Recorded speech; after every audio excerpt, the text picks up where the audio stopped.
in the kingdom of their Father. And what about the sons of the wicked one? The outcome for them will be destruction, the just cause for their weeping and the gnashing of their teeth. Matthew 13. 41-43. Jesus next blesses his disciples with 3 more illustrations. First, he says, "The kingdom 110 of the heavens is like a treasure, hidden in the field, that a man found and hid. And because of his joy, he goes and sells everything he has and buys that field." Matthew 13. 44. He continues, "The kingdom of the heavens is like a traveling merchant seeking fine pearls. Upon finding one pearl of high value, he went away and promptly sold all the things he had and bought it."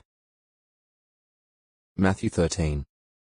45, 46. With both illustrations, Jesus highlights a person's willingness to make sacrifices for what is truly valuable. The merchant promptly sells all the things he had to obtain the one pearl of high value. Jesus' disciples can understand that example regarding a precious pearl. And the man who finds treasure hidden in a field sells everything to possess it. In both cases, something valuable is available, something to be obtained and treasured. This can be compared to the sacrifices a person makes to satisfy his spiritual need. Matthew 5. 3. Some of those hearing Jesus give these illustrations have already shown a willingness to go to great lengths to satisfy their spiritual need and to be his true followers. Matthew 4. 19, 20. 19. 27. Finally, Jesus likens the kingdom of the heavens to a dragnet that gathers up fish of every kind. Matthew 13. 47. When the fish are separated, the good ones are kept in containers, but the unsuitable ones are thrown away. Jesus says that it will be the same in the conclusion of the system of things. The angels will separate the wicked from the righteous. Jesus himself was doing a type of spiritual fishing when he called his first disciples to be fishers of man. Mark 1. 17. However, he says that his illustration about the dragnet applies in the future, in the conclusion of the system of things. Matthew 13.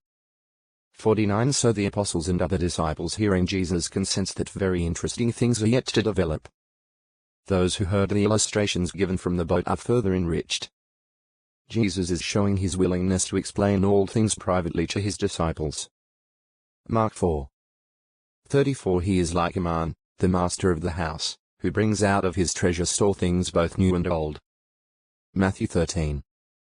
52. In giving these illustrations, Jesus is not showing off his teaching ability. Rather, he is sharing with his disciples truths that are like a priceless treasure. He truly is a public instructor beyond compare. In the illustration of the wheat and the weeds, who are what is represented by the sower, the field, the fine seed, the weeds, the enemy, the harvest, and the reapers. What 3 additional illustrations does Jesus provide, and what can we learn from them? 111. Jesus silences a storm at Sim. Matthew 8. 18, 23-27. Mark 4. 35-41. Luke 8. 22-25. Jesus has had a long, tiring day. When evening comes, he says to the disciples, "Let us cross to the other shore," which is across from the area of Capernaum. Mark 4. 35. Over on the eastern shore of the Sea of Galilee is the region of the Gerasenes. This area is also known as the Decapolis. The cities of the Decapolis are a center of Greek culture, though many Jews live there too. Jesus' departure from Capernaum does not go unnoticed. There are other boats that at least start to cross the sea. Mark 4. 36. Actually, it is not that far across. The Sea of Galilee is like a large freshwater lake, being about 13 miles long and having a maximum width of about 7 miles. But it is not shallow. Though Jesus is a perfect man, he is understandably tired from his active ministry.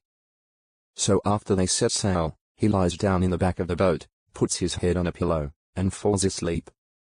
Several of the apostles are well qualified to sail the boat, but this is not going to be an easy trip. There are surrounding mountains, and the surface of the Sea of Galilee is often quite warm. At times, colder air in the mountains rushes down and meets the warm surface water, creating sudden, violent windstorms on the sea. This is what now occurs. Soon the waves are dashing against the boat. It begins